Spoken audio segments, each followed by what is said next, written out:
Good morning from my side. Welcome on behalf of the European Renewable Energy Council.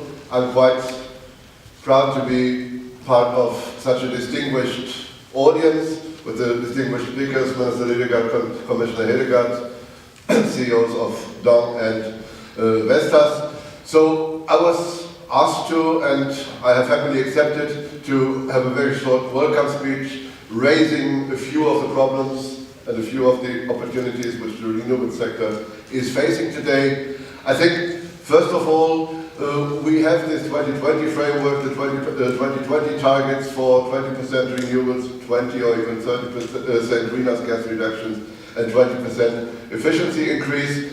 This is a framework which is globally praised and which is supposed to increase security of supply, combat climate change, and raise competitiveness.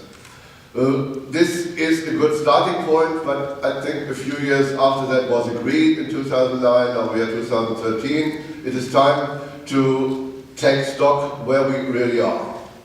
And if we look at the three elements, I see that the 20% greenhouse gas reduction target, which by the way is much too low to really meet the needs of global climate mitigation, to meet the 2% climate target. This might be met, it looks like today, but the main reason of this seems to be rather the economic crisis than really proactive policies in many EU member states. Then we have the efficiency target, 20% efficiency increase by 2020. That target was not binding, and maybe this is the reason why recent assessments say with current policies in place we may reach 17% at maximum. Some more action is needed. Then we come to renewables. The Renewables Directive has the binding target for 2020, has the binding targets for all the member states, and now we have the first interim reports, the first interim results where member states stand into end of 2011. This is the most recent figures. And what we can see there is that already today we know that 5 of the 27 member states are below their interim trajectory toward 2020. They are doing even less successfully than they should have done according to the trajectory. All the rest are on track. Some of them are very well on track, have even exceeded their interim targets. So what I mean, it's a mixed picture, and we see that some countries are still ambitiously progressing towards renewables. For example, our host country today, Denmark, with the target to source 100% of the electricity from renewables.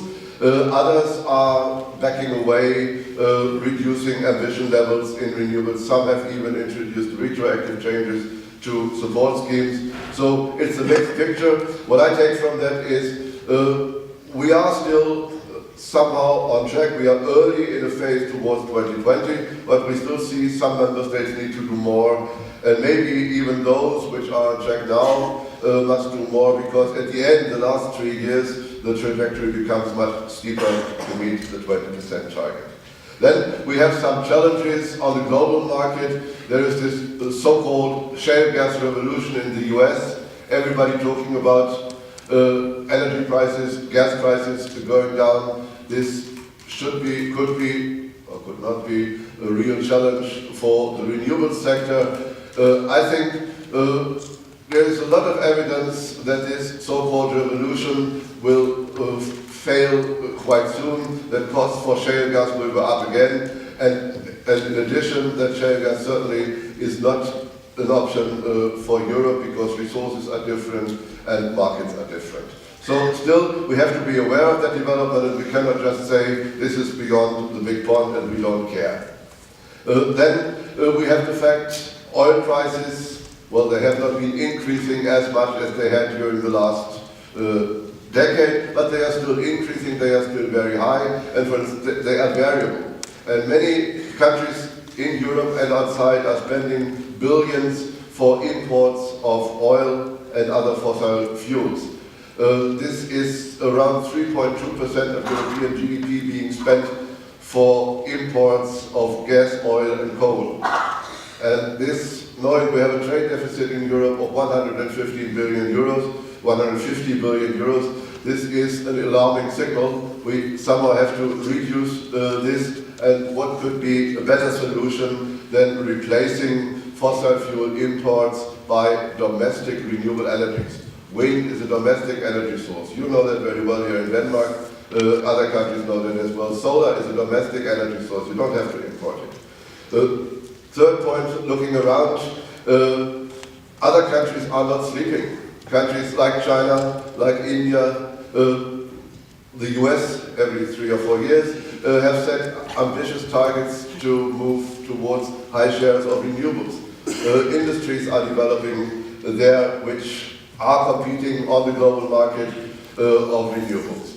So it seems the rest of the world has definitely woken up, and Europe now is at crossroads in a way that we need to find a policy agreement, and the European Council discussed it yesterday, the European Parliament discussed it the day before. There is a trajectory now with the Green Paper on 2030, which Copenhagen will certainly talk about, which opens the way to a new framework after 2020. In the energy sector, 2020 is tomorrow, and investment security is no longer granted because it's so close in the near future. This is why we definitely believe that it's a very good idea that we accelerate the process to agree on the next step. And the next step cannot be somewhere in the future, 2050. This next step must be 2030 to have something like a rational investment decision. The European Renewable Energy Council 2 years ago has launched a campaign asking for a binding renewable energy target by 2030 of 40%. On Tuesday this week, the European Parliament has also asked for a binding renewable energy target for 2030. The European Council yesterday has agreed to have a summit I think in early next year, where basic elements of a 2030 framework shall be agreed on. I think this is of utmost importance that we manage to lead this process to a success, because what we need now in a situation where economy is still at crossroads, where investors are not really sure whether or not frameworks remain stable, we do need an integrated framework for 2030 with binding targets for renewables, efficiency and greenhouse gas reduction. These targets must be ambitious. It's not about backing away with the ambition, it's about being as ambitious as possible to move towards a renewables-based society. 45% in 2030 is a good figure, I think.